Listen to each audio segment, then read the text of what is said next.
A new study by researchers at the University of Washington appears to show teens who get more sleep do better in school. Seems pretty obvious. But here's the thing. Researchers observed sleep behaviors of sophomores at Roosevelt and Franklin high schools before and after the district enacted those later start times. When start times were later, students slept a median of 34 minutes more each night.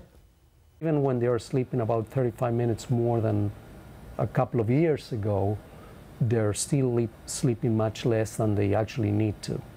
So both schools' biology grades were 4.5% higher for those who started school later. And at Franklin, tardiness and absences went down. The study appeared today in the journal Science Advances.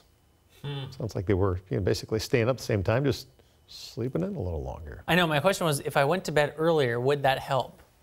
But some people argue, no, you need that like specific nighttime routine to set in. So there's a book out there, I think You're it's asking called, the wrong guy. I know, I was just talking to a buddy about this. It's called The Power of Sleep. And there's so many facts about it. I'm just What time do you go to bed? What time do you go to bed usually? Well, when I go home from here, 12:35. Really? That's great. You stay up?